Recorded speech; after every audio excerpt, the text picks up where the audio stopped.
Nach Mount Ainslie sind wir jetzt auf dem Weg zum Australian War Memorial. Und was ich auf unserer Reise durch Australien festgestellt habe, dass in jeder noch so kleinen Ortschaft im Grunde genommen irgendwo ein Gedenkstein oder ein Obelisk oder irgend sowas dann halt da war, wo man dann halt den gefallenen Soldaten gedenkt. Ja.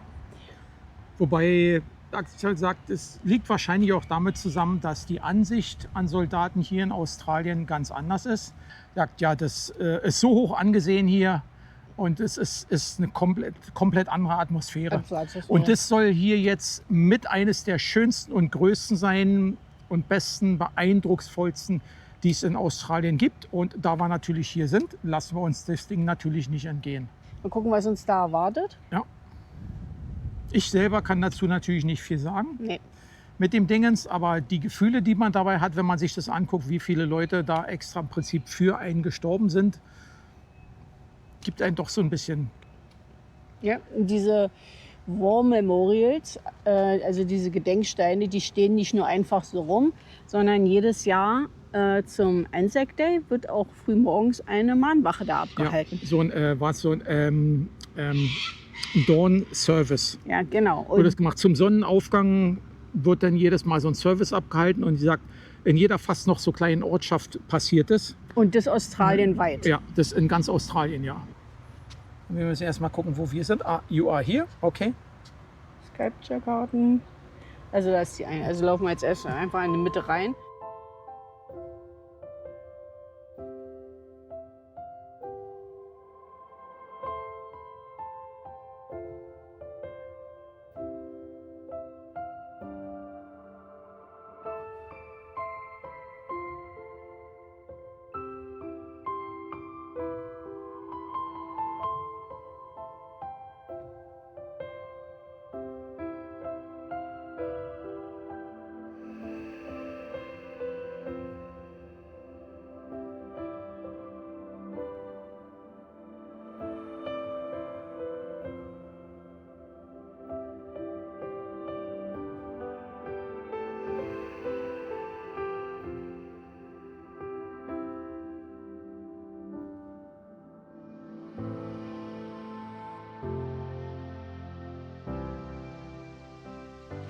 Was ist eigentlich aus dem Panzer geworden, der in Berlin da an der Grenze stand? Ich habe keine Ahnung, kann ich dir nicht sagen. Na, siehst du? Da ist er. Wahrscheinlich der berühmteste im Moment, Warum? weil das der Bushmaster ist. Das sind die, wovon Australien, was weiß ich, wie viele in die Ukraine gespendet haben. Die haben sie dahin verschickt und nicht wenig. Und die sind da wohl ziemlich berühmt, sind wohl auch ziemlich gut. Also, das sieht aus wie vom Schiff, hä? Ja. Ja, ist es auch. Von der HMAS Brisbane. Ja. Okay.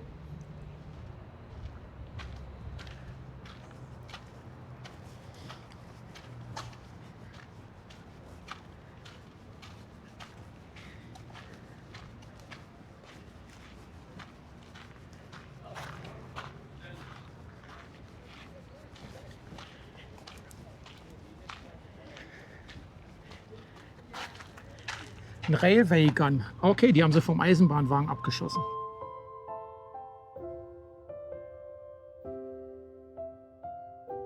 Und dann betreten wir das Gebäude.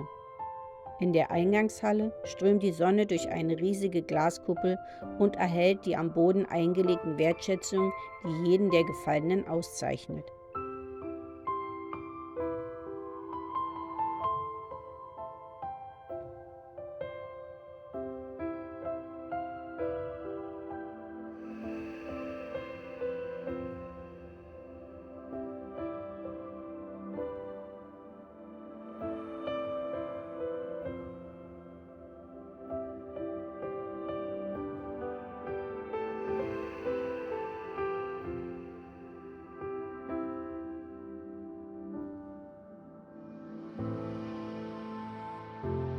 Wir entscheiden uns für eine Führung und lernen, dass das War Memorial für seine Dioramas bekannt ist, in denen Kriegsschauplätze von Künstlern in 3D umgesetzt wurden. Diese, so finden wir, hinterlassen einen weitaus tieferen Eindruck des Geschehens als Bilder allein.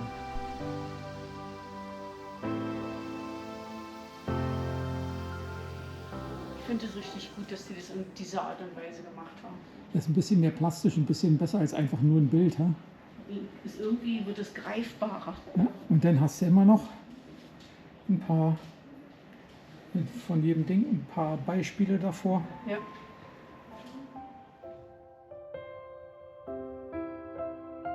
Und wir fügen zusätzliche Informationen zu unserem bereits vorhandenen Wissen über den Ersten und Zweiten Weltkrieg hinzu.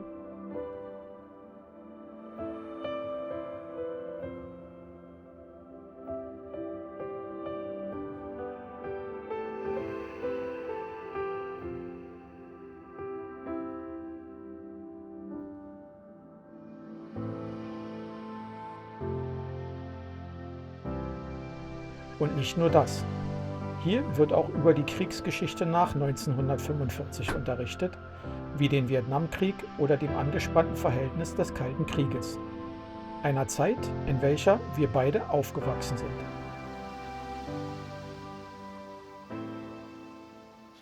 Flammenwerfer. Ja.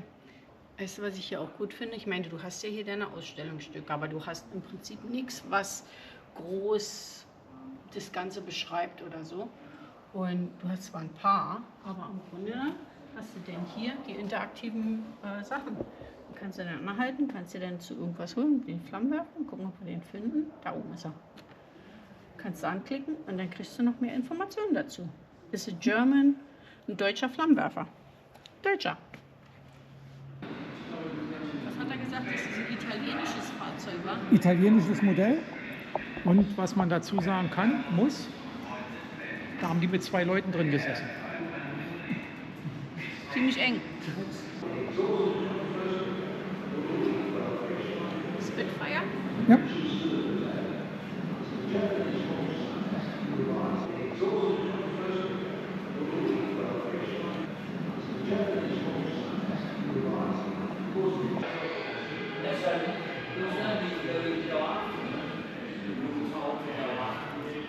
Die haben ja sogar eine V1. Wie sagen die rangekommen sind? Keine Ahnung. Hier in Deutschland oder was nie irgendwo in irgendeinem Museum oder sowas gesehen. Ein V1? Ja. Keine Ahnung. Hoffentlich.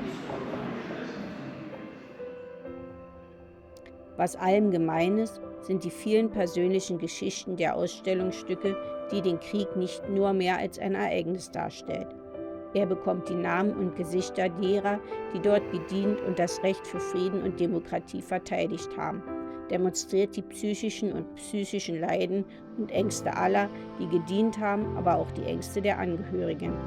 Und nicht zu vergessen, dass alle australischen Soldaten ausnahmslos freiwillig gedient haben.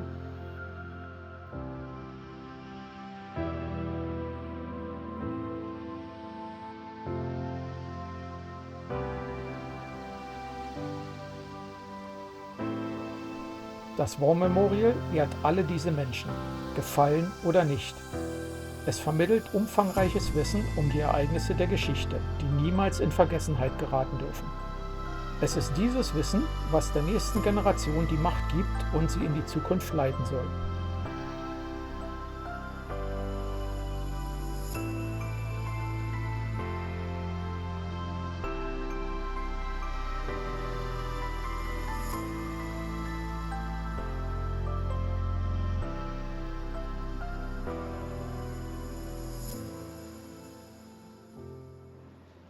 Da gibt es noch ein Bild davon, von dem zertrümmerten Kanonenrohr. Und die haben das Ding wirklich gefunden. Das heißt, für fast jedes Ausstellungsstück, die wissen genau, wo das Ding herkommt. Was ich auch gut finde hier ist, dass die im Prinzip hier nicht irgendwie den Krieg oder irgend sowas verherrlichen. Die haben hier einfach nur klare Aussagen, was war, wie es gewesen ist. Fakten im Grunde genommen. Und finde ich wirklich gut, dass die das so machen. Hab ich noch nicht vergessen. Am Ende der Führung kommen wir an 47 Marmorskulpturen vorbei. Jede einzelne handgefertigt und eine gefaltete Fahne symbolisierend. Jede einzelne umschlungen mit einem Band und dekoriert mit Mohnblumen. Jede einzelne versehen mit einem Namen. Für jeden einzelnen der 47 Gefallenen im Afghanistan-Krieg eine Skulptur. Im Hof des Gedenkens der Pool der Reflexion mit der ewigen Flamme. Dahinter die Halle der Erinnerung mit dem Grab des unbekannten australischen Soldaten. Stellvertretend für alle Gräber. An den Wänden der oberen Galerien die Ehrentafeln mit den Namen jedes einzelnen Gefallenen darauf notiert. Dazwischen ein Meer aus Mohnblumen, die Anteilnahme, Trauer und Erinnerung ausdrücken.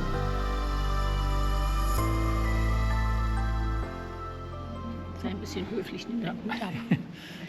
Ja, wir haben jetzt gerade die Tour beendet hier. Die war übrigens kostenlos. Und Gleich mal vorab gesagt, das Gebäude hier und das ganze Ding War Memorial ist riesig. Das deckt im Prinzip beide Weltkriege ab und noch unheimlich viele andere Sachen und nicht einen einzigen Cent Eintritt. Das Ding ist komplett nagelneu gebaut. Der gesamte Eintritt ist frei, die Führungen sind frei, alles ist frei, damit die Menschen sich hier informieren können und ihren Kriegshelden gedenken können und alles ohne einen Pfennig dafür zu bezahlen. Spenden kann man natürlich, klar, aber also unglaublich.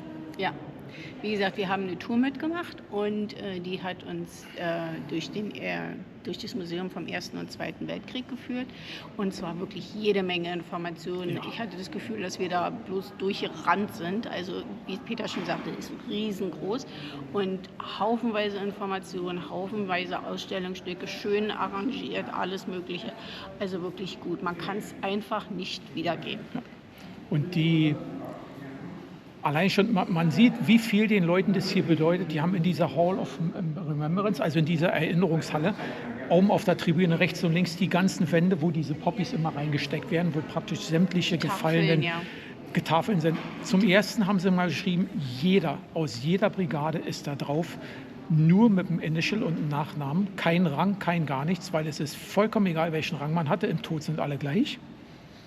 Und ich fand es really beeindruckend, also richtig beeindruckend, da war für jeden Krieg, in den Australier gefallen ist, war eine Tafel da. Und die haben sich die Mühe gemacht. Ich habe zum Beispiel mal einen jetzt aus dem Kopf, den ich mich noch erinnere, der Irakkrieg, der ging 10 Jahre lang. In den ganzen 10 Jahren ist ein einziger Australier gestorben. Selbst der hat seine Gedenktafel. Also, war klasse. Kann man nichts... Verschlägt einem die Sprache, wie die wirklich mit so viel Engagement daran gehen können, dass sie sagt, für einen Gefallenen in 10 Jahren wird genauso viel Aufwand gemacht wie irgendjemand, der 3 oder 4 Mal verwundet war und 10 Jahre gedient hat. Es ist echt unglaublich. Also wer in Canberra ist ein Muss. Man muss hierher. Ich fand es ganz gut, dass sie hier auch die Werte im Prinzip noch mit dargestellt haben, gerade so in der Halle oben, die dann halt gezeigt wird, dass auch Frauen halt in der Armee gedient haben und dementsprechend auch geehrt werden. Und es ist wirklich sehr, sehr informativ und sehr gut durchdacht. Und, ja, also jedes kleine bisschen, was hier drin ist, irgendjemand hat drüber nachgedacht. Also ist absolut, mir fehlen echt die Worte. Ja. Jetzt.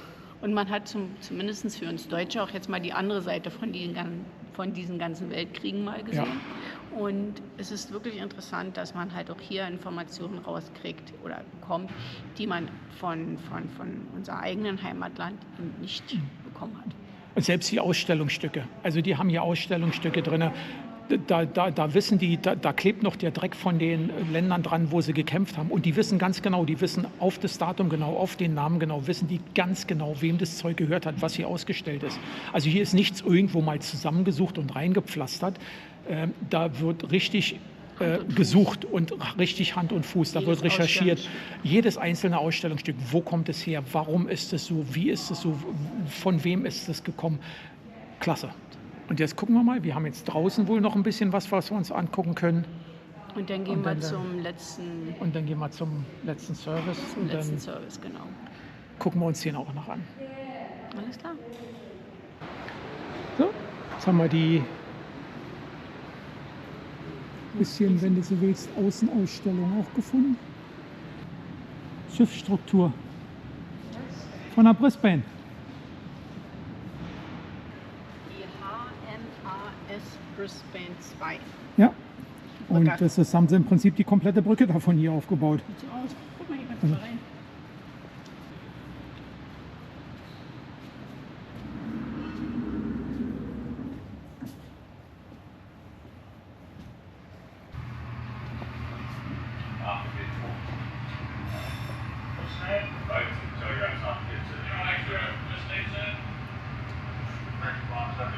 Und so sieht sie von drinnen aus.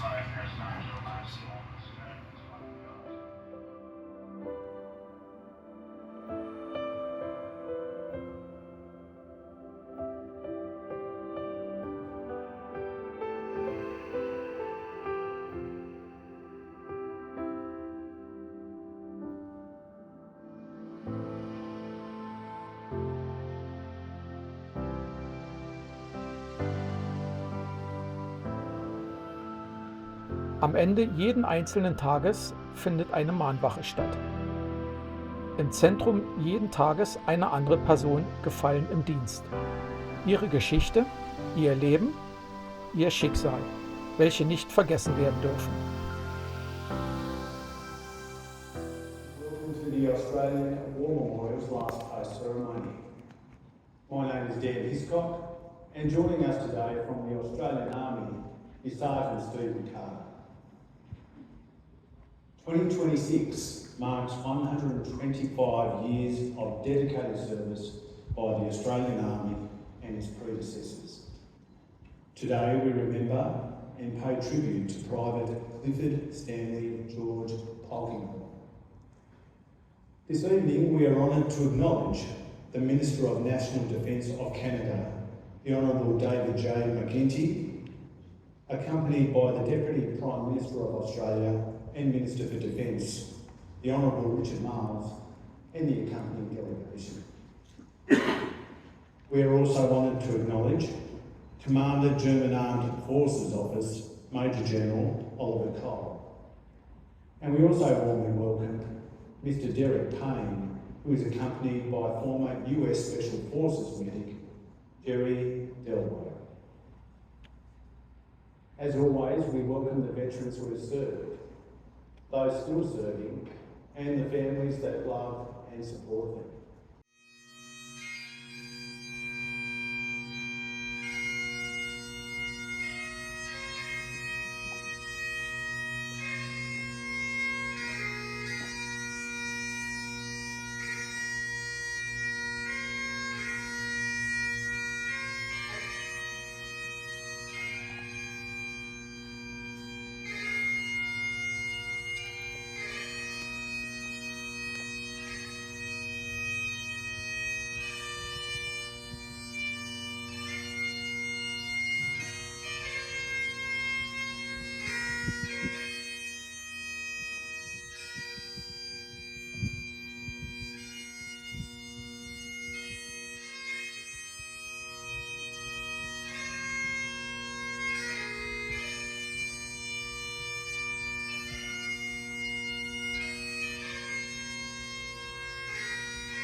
Clifford Polkinghorne was born in 1891 in St Arnold, Victoria, the eldest of 4 children born to Samuel Polkinghorne, a farmer, and his wife Eliza Jane.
lest we forget.